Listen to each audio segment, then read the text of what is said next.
श्री शिवाय नमस्तुभ्यम। दोस्तों, आप सभी लोग जानते हैं कि सावन का महीना चल रहा है और इस बार तो सावन पूरे 2 महीने का है अधिक मास होने के कारण। ये सावन का महीना अधिक मास होने के कारण 2 महीने का तो है, साथ ही में आपकी किस्मत बदलने वाला भी है, क्योंकि जब सावन का महीना बढ़कर 8 सावन सोमवार के व्रत हमें मिलते हैं तो ये कोई छोटी बात नहीं होती है। भगवान भोलेनाथ को प्रसन्न करने का हमें और ज़्यादा समय मिल जाता है और ये जो समय रहता है 2 महीने का, ये हरि और हर का मिलन रहता है, मतलब भगवान विष्णु और भोलेनाथ जी का ये मिलन भी होता है। इसीलिए दोस्तों, इस सावन अधिक मास के महीने को बिल्कुल मत छोड़ना और इस सावन अधिक मास के महीने के 8 सोमवार को या हर सोमवार को आप ये वाले उपाय ज़रूर करना जो हम आज आपको इस वीडियो में बताने वाले हैं। तो सावन सोमवार की यह व्रत आपको ज़रूर करना है, इससे आपकी ज़िंदगी इन्हीं 2 महीनों में ज़रूर बदल जाएगी, पूरे मन और पूरे विश्वास से अगर आप इन उपायों को करेंगे तो।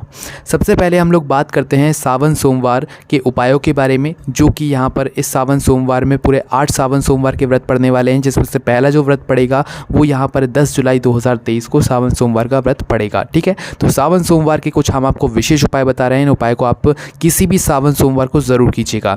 सबसे पहले उपाय के बारे में दोस्तों अगर हम बात करें तो यह उपाय आपको जब करना है जब आपके जीवन में कुछ अजीब सा हो रहा हो, आप बिल्कुल अपने मन से खुश ना हो, भगवान भोलेनाथ की कृपा आप पर ना हो रही हो, आपके काम ना बन रहे हो, आपके काम बिगड़ रहे हों, तो उस स्थान पर आपको सोमवार के दिन प्रातःकाल सुबह सुबह अपने घर के पास में जो भी बेलपत्री का वृक्ष है वहाँ पर जाना है, एक बेलपत्री लेकर। उस बेलपत्री के वृक्ष से बेलपत्री नहीं तोड़ना है, अपने घर से अलग से कहीं से एक बेलपत्री लेकर जाना, उस बेलपत्री के वृक्ष की छांव में बैठना, उसकी जड़ में जो जड़ जहाँ पर आपको दिखे उसके पास में बैठना, अगर गीला हो रहा है तो कुछ अपने साथ में लेकर जाना और फिर बैठना। उस बड़े वाले बेलपत्री के वृक्ष की छांव में आपको बैठना है। बैठने के बाद क्या करना है, उसी एक बेलपत्री को अपने सीधे हाथ के हथेली में रखना है जो अपने साथ उपाय करने के लिए लाए हैं। उस बेलपत्री को अपने सीधे हाथ के हथेली में कुछ इस प्रकार से रखना है कि जो उस बेलपत्री की डंडी का मुख होगा वो आपकी तरफ, आपकी खुद की तरफ होना चाहिए। ठीक है, और इस तरीके से आपको करना है, आंखें बंद करके श्री शिवाय नमस्तुभ्यम का जाप करना है लगभग 1 से 2 मिनट तक, ज़्यादा भी कर सकते हैं।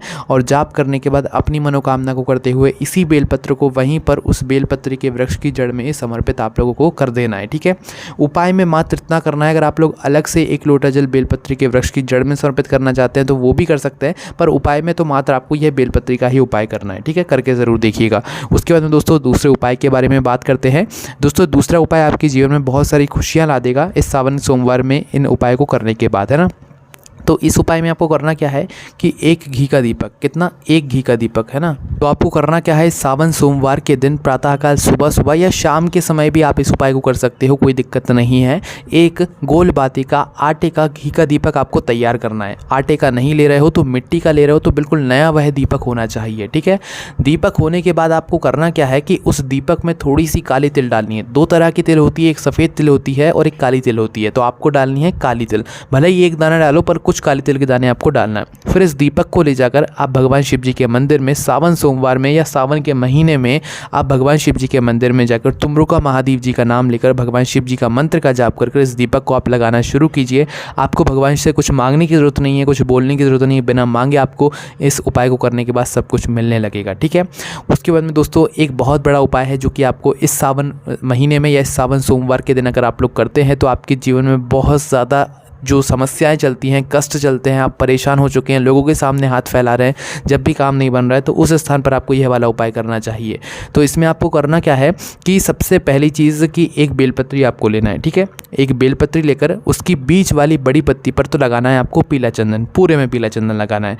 साइड की 2 पत्तियाँ होंगी जो नीचे होती हैं उन पर आपको लगाना है लाल चंदन। क्या लगाना है? लाल चंदन। अब बीच वाली बड़ी पत्ती और नीचे की 2 पत्तियों के बीच में, नीचे की डंडी की हम बात नहीं कर रहे, ऊपर की बड़ी पत्ती और नीचे की 2 पत्तियों के बीच में एक हल्की सी जगह रहती है उस बेलपत्री में, उस स्थान पर आपको लगाना है शहद। क्या लगाना है? शहद। और उससे स्थान पर शहद लगाकर उसी स्थान पर इस बेलपत्री को पकड़कर आपको इसे समर्पित करना है माता अशोक सुंदरी जी वाले स्थान पर। कब करना है?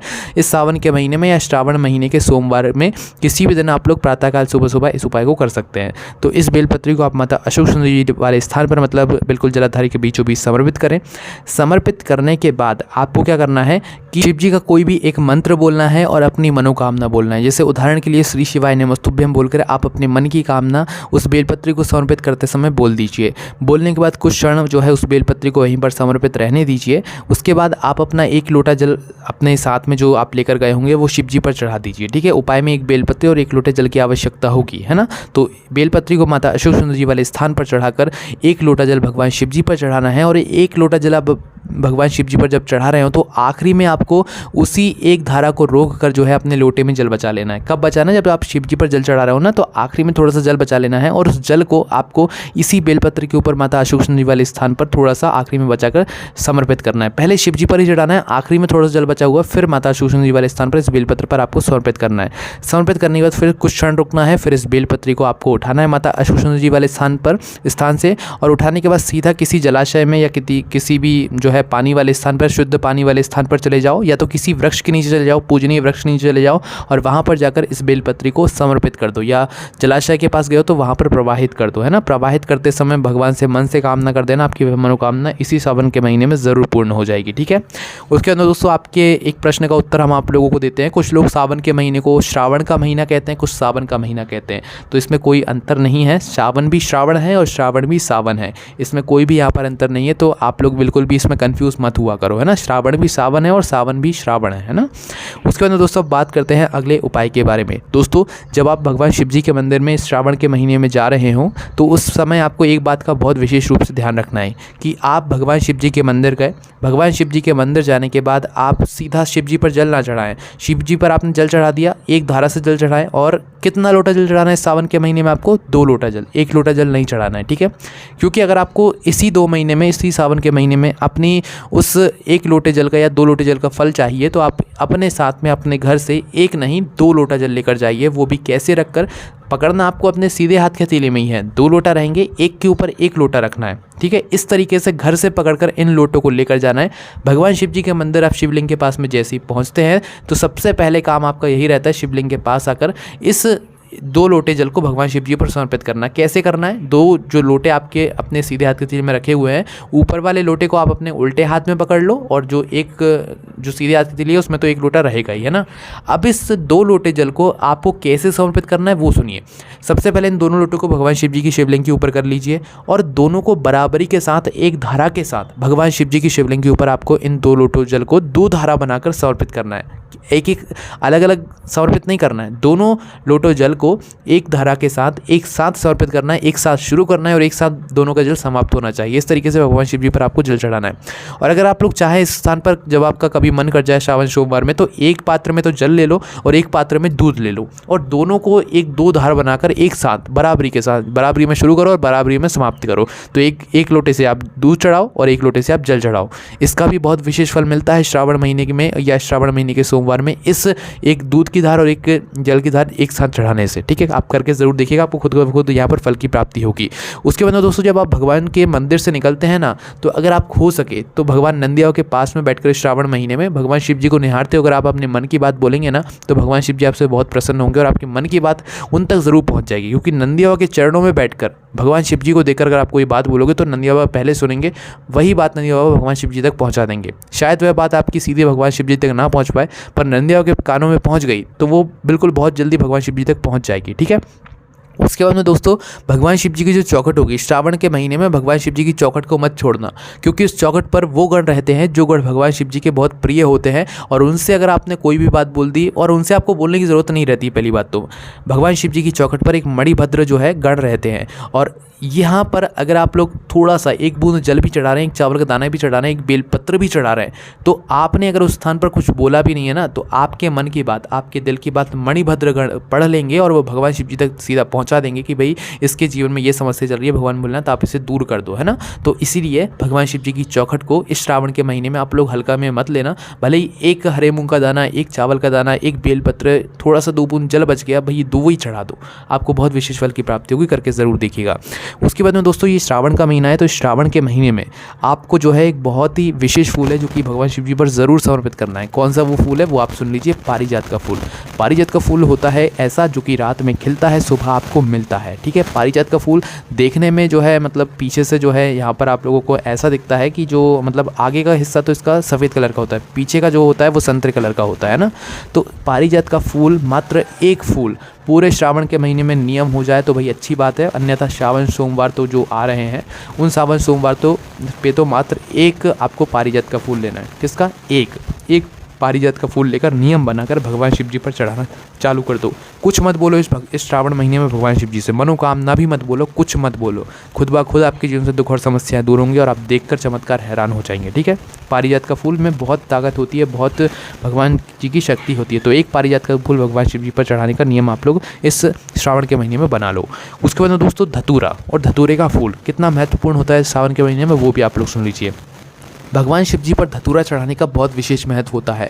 अगर आप इस श्रावण महीने के प्रतिदिन या श्रावण महीने के सोमवार को एक धतूरा भगवान शिव जी पर जाकर चढ़ाते हैं, उस धतूरे के अंदर जहर रहता है, पर जब भी उस धतूरे को भगवान शिव जी पर चढ़ाते हैं तो भगवान शिव जी आपके जीवन में जो आपके काम सफल नहीं होते हैं उन काम को वो सफल करवा देते हैं। या तो अगर आपकी नौकरी नहीं लगती है, प्राइवेट नौकरी, सरकारी नौकरी, परेशान हो चुके इंटरव्यू दे देकर, तो भाई श्रावण महीने के सोमवार के दिन आप एक धतूरा चढ़ाना चालू करो, एक लोटा जल चढ़ाना चालू करो, उस जल का आचमन करना चालू करो। ठीक है, इस उपाय में विशेष है धतूरा। ठीक है, धतूरा चढ़ाना चालू करो, आपकी नौकरी ज़रूर पक्के में लग जाएगी। ठीक है, उसके अंदर दोस्तों धतूरे का फूल, दोस्तों 2 धतूरे के फूल लेना है आपको। कभी भी जब आपका श्रावण महीने में इस उपाय करने का मन कर जाए तो कर लेना है ना। 2 जो है यहाँ पर आपको धतूरे के फूल लेना है। धतूरे के फूल जो है लंबे लंबे से होते हैं, खिले खिले से होते हैं ना, आपने देखे होंगे। 2 धतूरे के फूल लेना है, भगवान शिव जी के मंदिर पहुँचना है, 2 अलग अलग स्थानों पर इन फूलों को आपको चढ़ाना है। इस उपाय करने से भगवान शिव आपसे प्रसन्न होंगे और आपकी जो भी मनोकामना होगी वो ज़रूर पूर्ण करेंगे। ठीक है, तो आपको 2 धतूरे के फूल लेकर भगवान शिव जी के मंदिर पहुँचना है। मंदिर पहुँचकर कब पहुँचना है? प्रातःकाल सुबह पहुँचना है। मंदिर पहुँचकर आपको करना है, सबसे पहला जो फूल है आपका धतूरे का फूल, वो आपको चढ़ाना है माता अशोक सुंदर जी वाले स्थान पर, और उस फूल का जो खिला हुआ भाग होगा वो भगवान शिव जी की शिवलिंग की तरफ चढ़ाना है। मतलब जलाधारी के ऊपर आपको पहला फूल चढ़ाना है बीचों बीच में, और जो खिला हुआ भाग होगा भगवान शिव जी की शिवलिंग की तरफ करके आपको समर्पित कर देना है। ठीक है, पहला फूल।